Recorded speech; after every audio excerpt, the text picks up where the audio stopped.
or he didn't pull the trigger, but Charles Burton, also known as Sonny, is set to be executed Thursday for an armed robbery that ended in a murder at a Talladega AutoZone in 1991.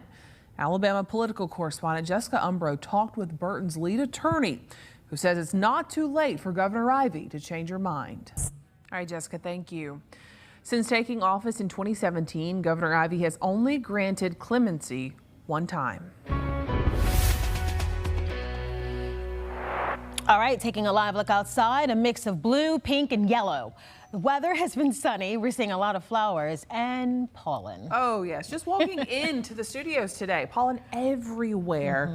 A lot of colleges are on spring break right now, too. I'm sure they are loving this warm weather. Could not have come at a more perfect time. But it was quite warm out there today. Yeah. It has been warm today, and we have a few spotty thunderstorms in the inland areas that could be strong later. So it's a variety of weather. You know, I saw it today, beautiful sunrise, and then, you know, get 10 miles up the road, you run into fog. We've got beautiful weather now in Mobile, but we've got severe weather possible in the inland spots. It's all That's a lot to go through. You should have had on your running shoes. Right. We need it this time of the year. It's springtime. It's always an active pattern this time of the year. And looking at it right now, all the storms are back over Mississippi. We're in decent shape at places like Mobile and Pensacola, where our rain chances are really just isolated today, but we do have some severe alerts on the map. This does not include any counties in our area yet. There is a severe thunderstorm watch for areas to our north and west, and we have a marginal risk of severe storms in our area today. Right now, Clark County getting thunderstorms here near Coffeyville, lifting up towards Highway 84 here. This is crossing over near McVeigh and Jackson and crossing the Tom Bigby and about to move up across Highway 84, tracking towards Thomasville. We've also got a thunder shower here in Leakesville, and then we've got a strong storm north and east of Hattiesburg, which may graze our area. Tracking this one, it's moving northeast at 25. So we have it in the McIntyre area by 419, Campbell by 437. Thomasville, if it holds together, or looks like it will, should be there just before 5 o'clock. Further down, this is a big storm here, and a little piece of it's very close to Sand Hill. We're seeing storms and showers around Leakesville and along Highway 57, tracking towards State Line, Knobtown. Right now at the beach, it's totally the opposite. It's a beautiful day and a little bit of surf rolling in. We will see a higher risk of rip currents later in the week, but today not bad. South-southeast winds at 11. It is 77 degrees at the beach. Checking out our high-res futurecast, the pop-up storms that are in the area are going to stay mainly to our north and west, but the models don't totally have a handle on what's happening here now. So I wouldn't put too much emphasis on this clear look to the futurecast for this evening. We could see some isolated strong storms. They will fade out by 10 p.m. and we will be quiet overnight tonight. So that is good news there. Coming up in your forecast, we expect active weather this week. We've got a second round of possible strong storms that'll move into the area. A better chance area wide. Unfortunately, they could affect us midweek. We'll look at the timing on that and your complete outlook coming up. Always make sure you are checking out your flights on the websites to see if there's any kind of delays or anything like that going on. Of course, if you have an app too to download, whatever route you're taking, do that as well. So let's check out some of the flights. We're going to go to Pensacola first, where this is arrivals here, and you can see there is a delay from St. Louis, an expected time coming in from Washington. So just a little bit of differences in the times on expected versus when they were supposed to come in, but definitely one delay there on arrivals and departures here as well. A couple of delays. You've got one from Denver, Kansas City, and Atlanta as well, so keep that in mind. And then let's take a look over at the Mobile Airport. You can see a couple of estimated times there. Doesn't look like any straight up delayed, but these estimated you want to keep an eye on out of Atlanta. And of course, departures and arrivals both there, a couple of estimated times. So check that out. Of course, we'll bring you the very latest updates on air and on our website, fox10tv.com. Sherwood Elementary School in Pensacola is showing off a brand new high-tech classroom designed to get students excited about science and technology. Fox 10's Stephen Moody has more on how this new space is shaping the next generation of innovators. Students here at Sherwood Elementary here in Florida are getting a chance to learn science and technology in a whole new way, thanks to a brand new STEM classroom. The school was selected as one of 20 winners of Florida Power and Light's STEM Classroom Makeover Grant for the 2024-25 school year. And that grant is bringing some impressive new tools into the classroom. The room was equipped with interactive presentation boards, hydroponics tables where students can learn how plants grow without soil, robotics kits, and even 3D printers. They've been able to have hands-on experiences. They've been able to come in and they've used the VR goggles to visit places all over the world that they've never been to. They've learned the robotics. They did mystery powder, so they got to mix chemicals, and it's just been a fantastic journey. And our kids have been so excited, and just they have taken that knowledge and they took it with them this weekend to our STEM showdown. And it's been a huge step forward for our school, having this technology that we otherwise would not have been able to afford. These learning tools are already helping students build skills in science, technology, engineering, and math at an early age. Today, we had a chance to explore the new classroom and to hear from the teacher who made it all possible. Well, it's kind of funny because the Miss Douglas and Miss Collins kind of introduced me to the grant itself. You know, it was a STEM classroom makeover grant, and they were like, "You're a science person." So I've never written a grant prior to that, and so I was a little bit nervous. And honestly, I did not think that we were going to be one of the schools that got it. So when we did, obviously, we were all very elated. And for the next generation, they have the perfect space to be creative. And I think there's that sense of pride for my students when they see something that they have created, and they'll have a safe space to make a mess and be able to do it. So I hope that as we move forward, we can incorporate all of our grade levels, and our kids will just continue to be more engaged and just love science more. Stephen Moody, Fox 10 News. Well, next up from us, we're going to check in on those stories we're working on for Fox 10 News at 5. And then this. Committed to you. This is Fox 10 News. Let's get you caught up to the stories we're working on for your most local news at 5. First, an effort to strengthen penalties for DUIs and hit and runs. It is now a law in Alabama. We're going to break down this Safe Streets Act. And then a new affordable housing community is going to open soon in West Mobile. So what it means for seniors who are on a fixed income. Plus, we have an update about the new Margaritaville Resort in Orange Beach, what you can expect and when it's going to open. Those stories and more in about 30 minutes from now on Fox 10 News at 5. All right, Jason, thank you.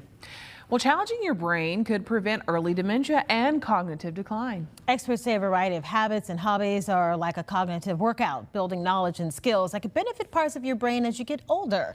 They could include cognitive activities like making jewelry, physical activity, and social engagement. Andrea Zammit, a neuropsychologist at Rush University Medical Center in Chicago, tracked nearly 2,000 older adults in a lifelong learning study. The participants range from ages 53 to 100 who started out dementia-free. Researchers quizzed them about educational and other brain-stimulating activities throughout their life and administered a battery of neurologic tests. So cognitive engagement can be thought of as lifelong learning. So we are talking about activities that involve reading, writing, going to the library, learning a second language. They kind of like stretch your brain, your thinking, you're using your different cognitive systems in the brain. So it's not just one activity, it's more about finding meaningful activities that you might be passionate about rather than just singling out one particular activity. And don't forget physical health. It's also critical to brain health too. And that's why experts recommend exercise that builds up a sweat, as well as controlling blood pressure and getting some good rest. It's a major cause of death and disability in the U.S. Traumatic brain injuries. They're more common than you might think, affecting millions of Americans every year. And for the first time in decades, a new standard of care could be changing that.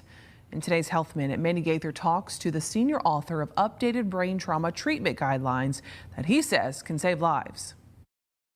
It's called a penetrating traumatic brain injury and can be caused by gunshot wounds, stabbings, falls, or accidents involving sharp objects. There's sometimes been a view that if someone's got a penetrating brain injury, it's a very severe injury, and that a lot of those patients can't be salvaged. Dr. Gregory Harlock with Cleveland Clinic is senior author of these updated Brain Trauma Foundation guidelines aimed at saving the lives of those with some of the most severe penetrating brain injuries. He says this is the first change in decades to the recommendations for doctors on how to care for these patients. In the military, a lot of patients are shot with very high caliber military weaponry, much more powerful things than we tend to see in a civilian hospital.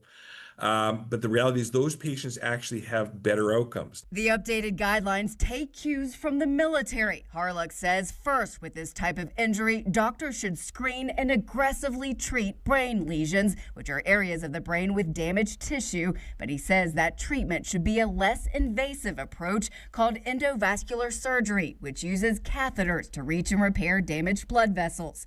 Finally, during the first surgery after injury, he says doctors should plug the wound to prevent fluid that surrounds the brain and spinal cord from leaking so that bacteria can't get in. Recognizing that a lot of these patients can do well with aggressive care, I think that's probably the most important part. For Health Minute, I'm Mandy Gaither.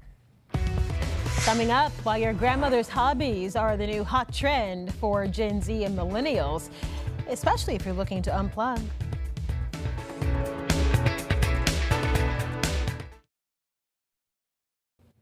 All right. Great for soccer practice.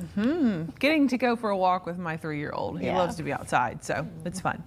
Well, more millennials and Gen Zers are dabbling in grandma hobbies during their precious free time. Okay, so we're talking about needle pointing, mahjong, gardening, pottery, and origami. This is to get away from technology and reconnect with creativity. People are forming more companies and clubs to replace unhealthy habits and have some human connection. Many hobbyists say their offline activities are an embrace of the older analog world. Mahjong is so huge right now. It's so popular right now. But origami, I feel like my son was ahead of the curve because he started a YouTube channel for that, back when he was 13. Wow. Yeah. That's really cool. I think I did that when I was in elementary school, but I don't have any of those skills anymore. Do you mahjong? No, I have not done that yet. My sister's into it. She was going to teach us, but we ran out of time. We played another game, though. We've always been gamers, like card and dominoes like that. It's fun. Yeah. I don't think I'll get into it. All right, next up from us, we're going to highlight a child who is ready for their forever family. This week's Hope for a Home is up next. Shelby Myers is in the studio right now with the information. And Shelby, there were 2 local teens who were killed in car crashes. It was their families who spurred this change. Yeah, it was Cameron and Lenise. John Wesley Holt and Davini Rooney were both teens, one in college, the other about to graduate high school. Both killed in separate crashes, and in both cases, the men responsible served only months of jail time. Now, this new law ups the penalty. Today, I spoke with Holt's mom, who fought to make this change, and his brother, who wakes up every day without his best friend.